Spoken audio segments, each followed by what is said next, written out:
Merci beaucoup. Bonjour à tous et à toutes.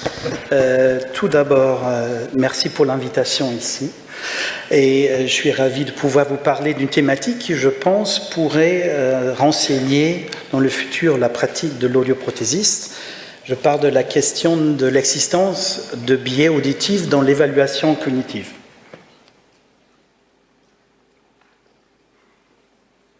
Comment je fais avancer ?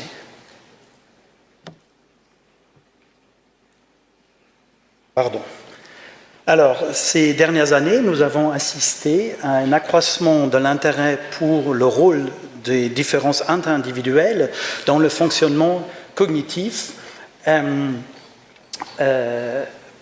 pour le traitement de la parole. Et c'est illustré ici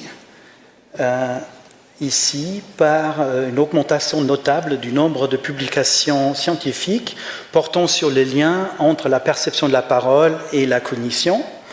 Nous avons également assisté à la naissance d'un nouveau champ de recherche interdisciplinaire qui s'appelle Cognitive Hearing Science et dont le but est de mieux comprendre l'interaction entre les processus auditifs et cognitifs afin de pouvoir proposer une réhabilitation efficace pour des personnes qui souffrent des problèmes de communication qui vont au-delà de la simple perte d'audibilité. Alors, il existe des études ou des recherches en audiologie expérimentale qui montrent justement un lien entre la capacité de la mémoire de travail et la perception de la parole dans le bruit. Et ici, je vous montre les résultats de plusieurs études investiguant la perception de la parole dans le bruit, soit sans aide, je pense on dit plus prothèse, donc aide auditive, soit avec aide auditive ou chez des personnes âgées atteintes d'une perte auditive légère à modérée. Et comme vous pouvez le constater, on trouve surtout des corrélations positives modérées, voire parfois même fortes. Et donc, ces résultats convergents ont déclenché un débat assez animé sur l'intégration d'un dépistage cognitif ou une évaluation cognitive dans la prise en charge du patient par l'audioprothésiste. Par exemple, la American Speech Language and Hearing Association revendique qu'en plus des tests diagnostiques audiologiques, on devrait utiliser des tests de dépistage de santé mentale et de déficience cognitive afin d'évaluer, de réhabiliter et d'orienter le patient. Alors, si on veut faire le résumé de ce que je viens de dire, plus qu'on sait sur les capacités cognitives du patient, meilleure sera la prédiction de l'intelligibilité de la parole dans le bruit de cette personne. Et apparemment, les professionnels de santé en audition sont prêts à administrer des tests cognitifs. Pourtant, il y a un problème potentiel avec l'évaluation cognitive. Vous l'avez peut-être constaté vous-même, la plupart des tests cognitifs utilisent des instructions orales et un grand nombre de tests utilisent également des items auditifs.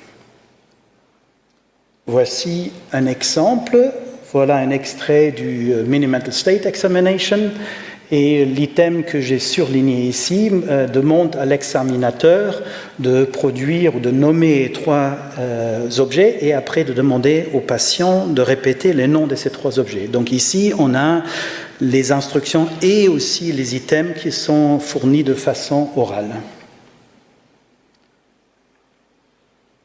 Or, il est évident, surtout pour des gens comme vous qui travaillent avec des personnes avec des pertes auditives, que l'utilisation d'un test cognitif qui fait appel à des informations auditives pourrait désavantager les personnes malentendantes. Il est d'autant plus étonnant que quand on fait remarquer ce biais potentiel aux cliniciens ou aux chercheurs, qui donnent des réponses suivantes en défense. Donc, par exemple, que les clients a jugé les niveaux sonores comme appropriés lors de la passation du test cognitif ou qui pouvaient même ajuster les niveaux eux-mêmes ou qui portaient leur prothèse auditive. Et on va voir dans la suite de l'exposé que ces arguments sont probablement pas valides. Alors, il y a des recherches qui ont investigué le lien entre la perte auditive et les performances aux tests cognitifs. Par exemple, cette étude de Dupuis et al. De 2015, dans laquelle un grand nombre de personnes âgées en bonne santé étaient recrutées et audiométriquement évaluées. Donc les auteurs, ils ont créé deux groupes, des non-entendants et des malentendants, et ces deux groupes étaient appariés en termes de sexe, de genre, et de sexe, de niveau d'éducation et d'âge. Après, ils ont administré le MoCA, donc le Montreal Cognitive Assessment, qui est un test de dépistage cognitif qui utilise des instructions orales et également quelques items auditifs. Et les résultats sont montrés ici. Si vous voulez juste focaliser sur les barres noires ici, indiquées par les flèches, on voit que la proportion de personnes qui ont une cognition normale, basée sur le score au MoCA, est beaucoup plus élevée chez les non-entendants, donc autour de 70%, que la proportion chez les malentendants, ça doit être autour de 35-40%. Et donc cette observation peut être prise comme indiquant que la perte auditive a un effet délétère sur les performances cognitives à ce test à cause du format auditif de ce test. Or, il faut être prudent avec cette conclusion car cette étude a utilisé des personnes malentendantes dont la perte auditive était de longue date. Et dans les diapos suivants, je vais expliquer pourquoi une telle réserve s'impose. Donc vous pensez probablement que l'hypothèse qu'une personne malentendante est désavantagée sur un test cognitif-auditif peut facilement être testée en administrant un test cognitif, par exemple un rappel d'une série de chiffres à une personne non-entendante et après aussi à une personne malentendante et de comparer leurs performances. L'idée, l'expectation, c'est que la performance pour cette personne-là va être plus basse parce que l'oreille pathologique envoie des informations dégradées au cerveau qui doit, lui, faire un travail supplémentaire pour faire du sens de cette information et donc a moins de ressources cognitives pour effectuer la tâche cognitive elle-même. Okay? C'est ce qu'on appelle l'hypothèse de la dégradation de l'information. Or, ces personnes-là ont souvent des pertes auditives de longue date, comme j'ai dit, et donc il est tout à fait imaginable que le cerveau lui-même s'est adapté aux modifications périphériques avec le temps, et donc ces modifications neuronales au niveau du cerveau vont avoir un effet délétère sur le fonctionnement cognitif. On parle de l'hypothèse de la déprivation sensorielle et vous pouvez imaginer chez les personnes avec des pertes auditives de longue date, on observe ces deux effets en même temps. Donc pour étudier ces deux effets de façon séparée, on peut simuler la perte auditive chez des personnes non-entendantes pendant la passation du test cognitif afin d'éviter toute réorganisation cérébrale permanente. Et dans la suite de l'exposé, j'aimerais vous présenter une série d'études expérimentales qui ont adressé justement cette question, est-ce qu'il y a des biais auditifs dans l'évaluation cognitive ? Dans la première étude, nous avons utilisé une simulation de la perte auditive afin d'évaluer l'effet immédiat, c'est-à-dire pendant la passation du test cognitif, sur les performances à des tests de mémoire. Nous avons recruté 56 jeunes étudiants sans problème d'audition et chacun des participants était associé de façon aléatoire à une parmi deux conditions d'écoute. Une condition d'écoute dite audition normale, ou NH, Normal Hearing, et une autre condition d'écoute dite perte auditive simulée, SHL, Simulated Hearing Loss. Chaque participant complétait 3 tâches cognitives qui évaluaient la mémoire de travail et la mémoire à court terme, notamment le Forward Digit Span Task, qui est une mesure de l'empont de chiffres, le Backward Digit Span Task, qui est une mesure de l'empont de chiffres à l'envers, et le Listening Span Task, qui est une mesure de l'empont d'écoute. Après l'administration des tâches cognitives, nous avons également évalué l'intelligibilité des items utilisés dans ces 3 tâches pour la condition perte auditive simulée afin de voir si un éventuel déficit cognitif à ces tâches pourrait s'expliquer par une simple inaudibilité des stimuli. Alors, dans la condition dite audition normale, les enregistrements des items étaient présentés sans traitement sous casque à des participants à 70 dB SPL. Dans la condition perte auditive simulée, ces enregistrements étaient passés par un simulateur de la perte auditive, donc un algorithme qui simulait quelques-unes des conséquences perceptives de la perte auditive liée à l'âge, notamment l'élévation des seuils d'audition, la réduction de la sélectivité fréquentielle et le recrutement de sonies.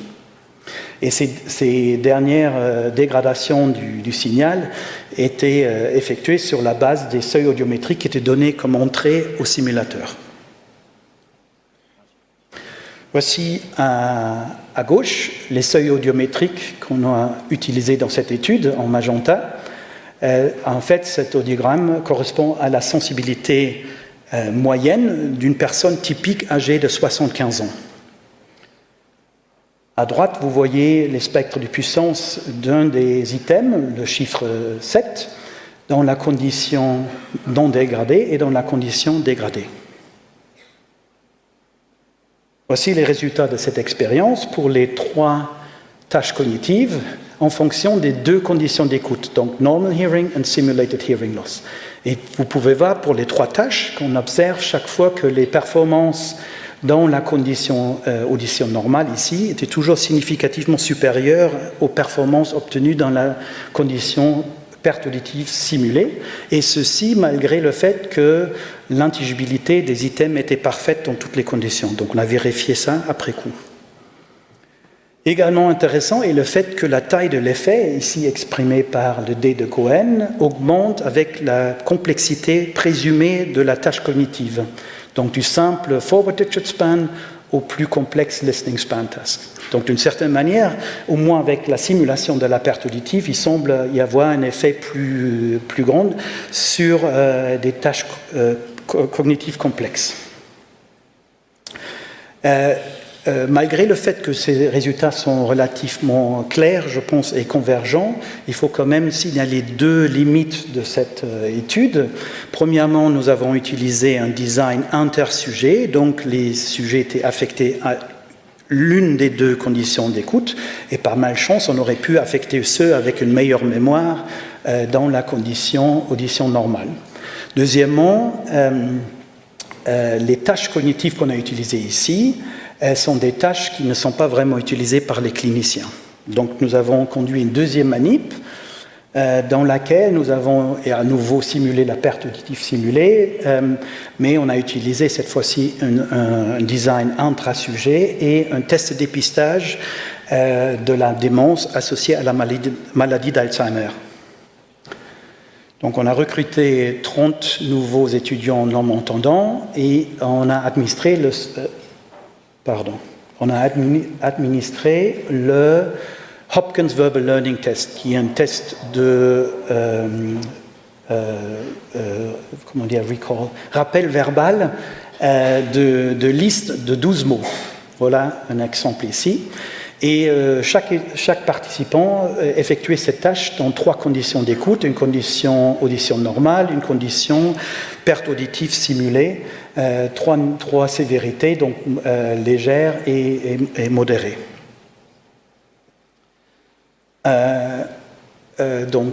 Voilà les résultats. Et donc, on trouve quelque chose de très similaire à la manip précédente. Par rapport à la condition audition normale ici, on observe un déclin progressif et significatif du rappel immédiat pour des pertes auditives modérées, mais aussi déjà légères. Alors, dans la 3e manip, nous nous sommes posé la question si la perte auditive pourrait non pas uniquement affecter la performance cognitive, mais également influencer sur la composition des processus cognitifs qui sont déployés pendant une tâche cognitive.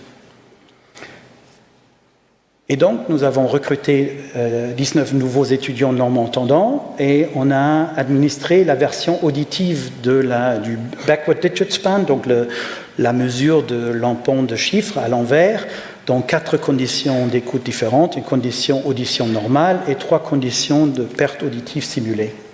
Ce qui est nouveau dans cette tâche est que les participants devaient également effectuer 4 tâches cognitives visuelles. 2 de ces 4 tâches sont des tâches standards qu'on trouve dans la littérature pour mesurer la mémoire à court terme et les 2 autres des tâches standards pour mesurer la mémoire de travail. Donc l'idée ici, c'était de voir est-ce qu'on peut corréler, qu'est-ce que ça donne quand on corrèle les performances dans les différentes conditions d'écoute aux performances qu'on obtient avec des tâches visuelles. Voilà les résultats. Ici à gauche, vous voyez l'effet de la perte auditive sur la performance au BDS. Donc à nouveau, par rapport à la condition audition normale, on observe un déclin progressif significatif des conditions de la perte auditive simulée à partir d'une perte qui est typique de l'âge de 75 ans. À nouveau, l'intelligibilité était parfaite pour les chiffres, donc ce déclin ne s'explique pas par le fait que les gens ne pouvaient pas entendre les stimuli. Plus intéressant encore sont les résultats qu'on trouve ici. Je vous montre la performance au BDS ici, dans la condition audition normale, et contre des performances aux tâches visuelles ici. Et on démontre que la performance au BDS, dans la condition audition normale, est corrélée avec la performance dans les tâches visuelles qui mesurent la mémoire à court terme, et également des mesures de la mémoire de travail. Au contraire, lorsqu'on regarde la performance au BDS dans la condition ici, où on simule la perte auditive d'une sévérité assez importante ici, pour quelqu'un qui a 85 ans, on observe que les performances au BDS ne corrèlent uniquement avec les performances aux tâches visuelles qui mesurent la mémoire de travail. Donc, il semble bel et bien que la perte auditive n'affecte pas uniquement la performance globale, on peut voir ici, mais semble également affecter les processus spécifiques cognitifs qui sont impliqués dans l'exécution de la tâche. Donc c'est un peu quand vous, par exemple, vous prenez un test cognitif, le même pour une personne non-entendante et une personne malentendante, et vous allez obtenir un chiffre, un score, mais ce score ne reflète pas les mêmes processus cognitifs sous-jacents. Alors, les résultats des 3 études de simulation semblent converger, mais ça reste quand même un modèle pour ce qui se passe chez le patient malentendant. Et donc, dans la 4e étude, on a voulu regarder ou confirmer l'existence du lien entre la perte auditive, cette fois-ci réelle, et les performances cognitives, et sans avoir ce biais de la déprivation sensorielle qu'on a observé dans l'étude de Dupuis. Et donc, ce que nous avons fait, nous avons recruté des personnes avec des pertes auditives unilatérales afin de pouvoir tester un même cerveau cognitif, si vous voulez, recevant des informations intactes de l'oreille saine et une autre fois des informations dégradées d'une oreille pathologique. Donc, dans cette situation-là, on peut obtenir un score cognitif pour la même personne associé à l'audition normale, et aussi un score cognitif associé à une audition pathologique et comparer ces 2 scores-là. Nous avons pu recruter 6 patients adultes avec des pertes unilatérales d'origine variée. Vous voyez ici les audiogrammes pour l'oreille normale et pour l'oreille pathologique, et la différence moyenne entre les 2 oreilles était de 36 dB. Les patients étaient testés avec 3 tâches cognitives, le Forward Digit Span, le Backward Digit Span et le Hopkins Verbal Learning Test.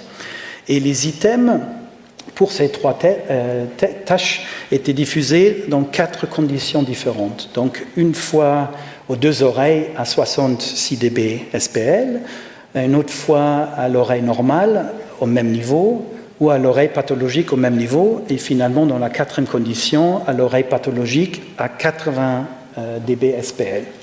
Donc voilà les 4 conditions ici. Et ici, je vous montre les résultats de l'évaluation de l'intelligibilité. Donc, ce n'est pas encore la performance au test cognitif, c'est juste pour voir est-ce que les personnes, en fait, entendent les stimuli qu'on utilise ou pas. Et vous voyez qu'on observe une intelligibilité parfaite dans les 2 conditions qui impliquent l'oreille normale, donc ici et là. Donc, c'est l'intelligibilité pour les chiffres, l'intelligibilité pour les mots. Et on observe également une intelligibilité parfaite ou quasi parfaite lorsque l'oreille pathologique est stimulée à un niveau plus élevé, 80 dB SPL. Par contre, on observe, lorsqu'on stimule l'oreille pathologique à un niveau normal de 70 dB, que l'intelligibilité est réduite. L'intelligibilité pour les mots et pour les chiffres et les mots est réduite pour 31 et 81% des participants. Donc, on peut s'attendre que quand on a cette intelligibilité réduite, que les performances cognitives vont être en conséquence aussi être plus faibles dans cette condition. Voici alors les résultats cognitifs pour le FTS, le BDS et le HVLT. Et ce que vous voyez, c'est quand on passe de l'oreille saine, donc ici, ça c'est les moyennes, à l'oreille pathologique, donc ici au même niveau de stimulation, on a une nette baisse des performances cognitives.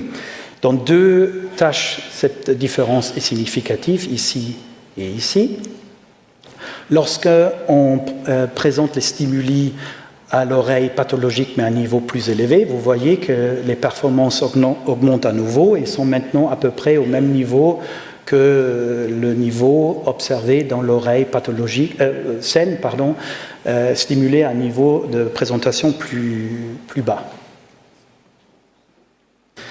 Pour mieux apprécier l'effet de la perte auditive sur un potentiel diagnostic clinique, cognitif, j'ai tracé ici en rouge les valeurs de coupure utilisées dans la littérature pour dire que quelqu'un a une déficience cognitive légère, une démence légère ou une démence. Et vous voyez bien que dans la condition oreille saine, à 70 dB, on n'a que 3 personnes qui reçoivent un diagnostic d'une déficience cognitive légère. Cet effectif fait plus que tripler dans la condition où on présente les stimuli à l'oreille pathologique au même niveau de présentation. Dans la dernière étude, nous avons souhaité de regarder si l'effet de la perte auditive simulée s'observe également pour des tests cognitifs plus généraux, des tests de dépistage cognitif qui font appel à plusieurs fonctions cognitives, pas uniquement aux fonctions mnésiques. Et donc nous avons pris le MMSE, qui est donc un test qui est très fréquemment utilisé et qui utilise que quelques items auditifs. Donc il y a d'autres items, par exemple, il faut reproduire une forme géométrique ou il faut compter à rebours.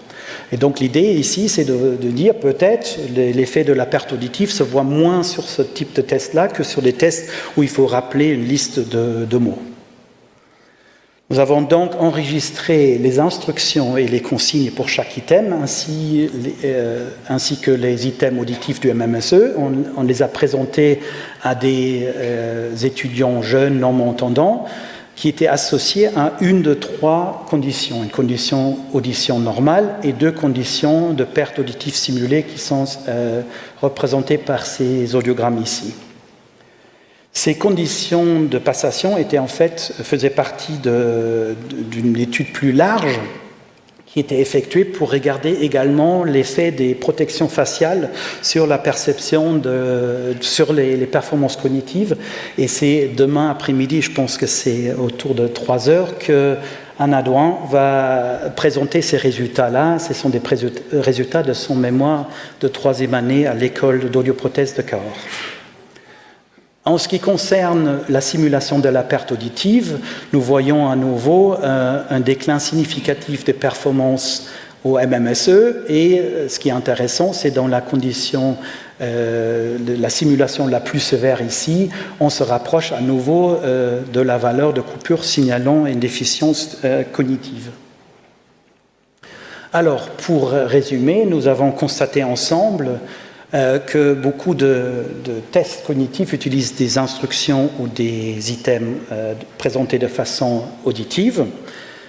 Les études que je présentais pendant ma présentation ont fourni des preuves convergentes. Je pense que la perte auditive réelle ou simulée a un effet délétère sur les performances aux tests cognitifs. Cette observation peut s'expliquer simplement par, dans certains cas au moins, d'une inaudibilité des instructions et ou des items auditifs, mais cette observation est également compatible avec l'hypothèse dite de l'effort, qui est basée sur la notion d'un ensemble limité de ressources cognitives. Donc, dans une condition d'écoute optimale, dans le silence, avec un système auditif intact, les ressources cognitives qui sont disponibles sont suffisantes pour effectuer bien la tâche cognitive. Par contre, dans une condition d'écoute sous-optimale, dans le bruit ou avec un système auditif pathologique, les traitements auditifs des informations que le patient reçoit pendant la tâche vont demander des efforts supplémentaires et cela résulte en une réduction des ressources cognitives restantes disponibles pour l'exécution de la tâche cognitive elle-même. Alors, en conclusion, il faut être très prudent quand on interprète les résultats, les performances cognitives d'une personne malentendante, car les résultats aux tests cognitifs de cette personne certainement sous-estiment les capacités cognitives réelles de la personne et dans le pire des cas pourraient même résulter en un diagnostic erroné d'une déficience cognitive. Dans certains cas, l'augmentation du niveau de présentation, par exemple en parlant plus fort ou en laissant le patient porter des prothèses, pourrait probablement pallier à ce biais. Mais rappelez-vous, j'ai présenté plusieurs études dans lesquelles l'intelligibilité était parfaite et pourtant on observait des réductions de la performance cognitive. Donc ici, c'est bien une question d'un effort d'écoute plus élevé chez les personnes malentendantes. À première vue, l'adaptation des tests pour contenir uniquement des informations visuelles pourrait être une solution possible, mais je pense que vos patients sont surtout des personnes âgées, donc ils ont aussi des déficits visuels. Et donc en utilisant des tâches visuelles, tout ce que vous faites, c'est en fait transposer le problème d'une modalité sensorielle à une autre. Et je voudrais conclure avec une petite peut-être réflexion. Même si, malheureusement, et je pense que tout le monde voudrait savoir la réponse à cette question, même si je ne suis pas capable de fournir des recommandations sur comment effectuer une évaluation cognitive sans biais sensoriel, il est pourtant très important que chacun parmi vous se rende compte de l'existence de ces biais et réfléchisse à leur remédiation dans le respect du patient ou dans l'inclusion en fait, du patient. Voilà. Les résultats que j'ai présentés étaient obtenus en collaboration avec plusieurs personnes, l'école d'audioprothèse de Cahors, Mathieu Marx et plusieurs étudiants en troisième année. Sinon, il y a Lionel Fonton à Hacken Labs à Montauban et Michael Stone qui est à l'Université de Manchester. Et je vous remercie pour votre attention.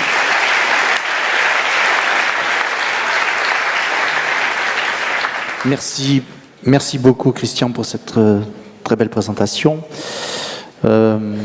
Apparemment, ça a été très très clair parce qu'il n'y a pas foule de questions, mais moi j'ai une petite question. Tu as beaucoup utilisé des simulateurs de surdité pour les études que tu as menées. Est-ce que même pour des surdités de type légère ou moyenne, il n'y a pas des phénomènes, finalement, des processus compensatoires que le malentendant finit par mettre en place au cours du temps et qui permettent plus ou moins de rattraper ces déficiences un peu cognitives?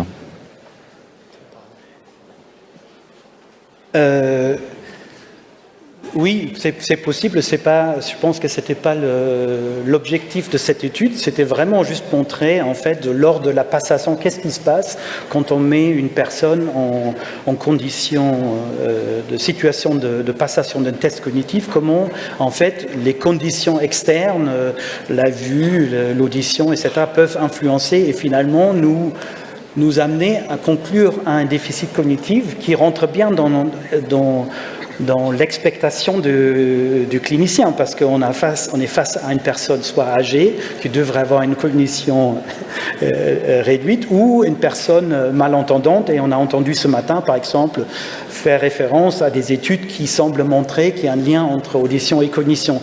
Donc tout ce que je veux dire par là, c'est en fait, il faut être honnête avec soi-même et dire en fait, est-ce que ce qu'on observe, c'est vraiment entièrement des déficits cognitifs permanents, ou est-ce que c'est juste lié à des conditions de passation qui sont en fait pas adaptées à la population qu'on teste?